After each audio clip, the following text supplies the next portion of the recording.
In the small town of Cana, nestled in the rolling hills of Galilee, the sun hung low in the sky, casting a warm golden hue over the modest homes and winding paths. The air was thick with the scent of blooming jasmine and the distant sound of laughter, music, and the clinking of pottery filled the atmosphere. It was a day of celebration, a wedding feast that promised joy and merriment. Families gathered, friends embraced, and the spirit of love enveloped the gathering like a warm blanket. Among the guests was a young woman named Mary, the mother of Jesus. She moved gracefully through the crowd, exchanging smiles and blessings, her heart swelling with pride as she watched the couple begin their journey together. She had always known that her son was destined for something extraordinary, but on this day, she had no inkling of the miracle that was about to unfold. The celebration was vibrant, the tables laden with bread, fruits, and the finest dishes that the village could offer. Yet, as the sun dipped lower, a shadow loomed over the festivities. The wine had run out.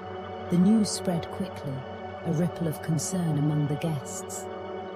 Wine was not merely a beverage, it was an essential part of any celebration, a symbol of joy and abundance.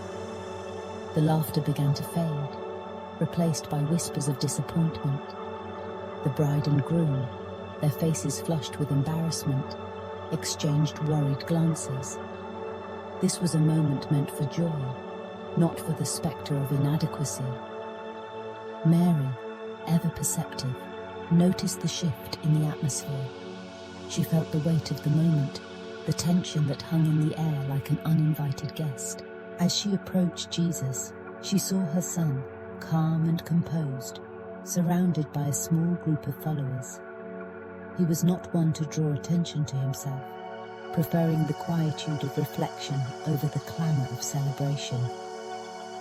Yet Mary knew that he possessed a power that transcended the ordinary. She had witnessed it in small ways throughout his life. The kindness he showed to others, the wisdom in his words, and the compassion that flowed from him like a gentle river.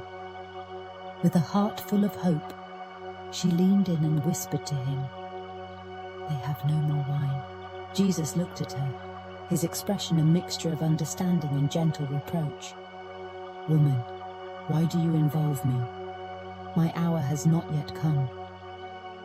In that moment, Mary understood the weight of his words. She knew that her son was destined for greater things, but she also believed that even in the simplest of acts, there lay the potential for the divine. She turned to the servants nearby, her voice steady and resolute. "Do whatever he tells you." The servants, caught between the urgency of the moment and the authority of Mary, exchanged glances, but nodded in compliance. Jesus observed the 6 stone water jars, each capable of holding 20 to 30 gallons, standing nearby.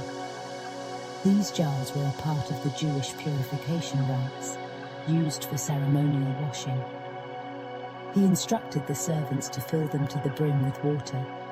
They rushed to obey, their hearts racing with curiosity and apprehension, filling the jars until the water sloshed against the edges. Once the jars were filled, Jesus commanded them to draw some out and take it to the master of the banquet. The servants hesitated, glancing at each other, unsure of what they were about to do. With a deep breath, they obeyed. As they approached the master, their hearts pounded in their chests. What would he say? What would happen when he tasted it? They handed him the cup, and he took a sip. The master of the banquet paused, his brow furrowing in confusion before his expression transformed into one of astonishment.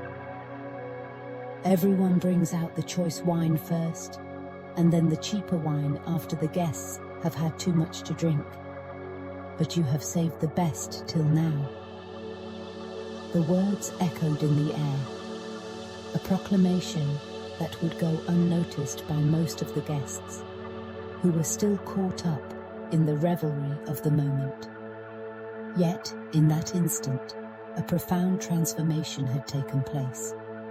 Water had become wine, and the ordinary had been infused with the extraordinary. Unbeknownst to the revelers, they were partaking in something far greater than a mere refreshment. This miracle, simple yet profound, bore the weight of a new covenant, a promise of transformation that would resonate throughout the ages. It was a sign of what was to come, a glimpse into the divine nature of Jesus' mission on earth. In that moment, the water that had once symbolized purification and the law was transformed into wine, a symbol of joy, celebration, and the new life that Jesus would offer to humanity. As the guests laughed and danced, savoring the unexpected richness of the wine, they remained blissfully unaware of the miracle that had just transpired. They were caught in the euphoria of the moment, their senses awakened to the sweetness of life.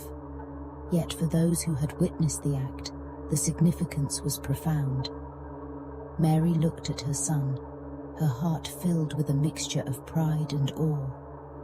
She understood that this was just the beginning, a small yet powerful sign of the divine purpose that lay ahead. In the days that followed, the story of the wedding at Cana would be whispered among the villagers, a tale of joy and abundance. The miracle would become a cherished memory, a reminder of the day when the ordinary was transformed into the extraordinary. But for Jesus, the act held deeper significance.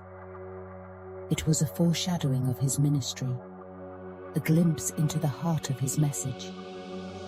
He had come to fulfill the law, but also to bring forth a new understanding of grace. The water turned to wine represented a shift in the spiritual landscape. It was a reminder that the divine could be found in the most unexpected places, that the sacred was often hidden within the mundane. Jesus' first miracle was not just about the physical transformation of liquid. It was a metaphor for the transformation of the human heart. Just as water was changed into wine, so too could lives be changed through faith and love. As the sun dipped below the horizon, casting a soft twilight glow over Cana, Jesus stood quietly, observing the joy of the celebration. He felt the weight of the world upon his shoulders, the knowledge of the trials and tribulations that lay ahead.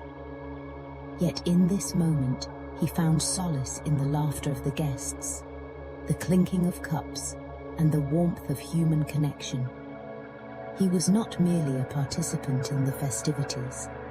He was the embodiment of hope, a beacon of light in a world often shrouded in darkness. The wedding at Cana was a celebration of love, but it was also a reflection of the greater love that Jesus would demonstrate through his life and sacrifice. The miracle was a testament to the abundant grace that would flow from him, a grace that would transform hearts and lives, offering redemption and new beginnings to all who would believe. In that small village, amidst the laughter and joy, a new covenant was quietly taking shape, one that would echo through the ages. As the night deepened and the stars twinkled above, the revelers continued to dance and celebrate, unaware of the profound significance of the moment they had just experienced. They savored the wine, their hearts lightened by the unexpected abundance. In their ignorance, they were partaking in a divine mystery, a glimpse of the kingdom that Jesus had come to proclaim. In the days to come, the story of the wedding at Cana would be told and retold, a cherished memory that would inspire faith and hope. It would serve as a reminder that in the midst of life's ordinary moments, the extraordinary could emerge. Jesus had begun his ministry with a miracle that spoke to the heart of humanity, a miracle that invited all to partake in the joy of transformation, to embrace the possibility of new life, and to recognize the divine in the everyday. The wedding at Cana was not merely a historical event. It was a narrative that transcended time, echoing the promise of redemption and grace.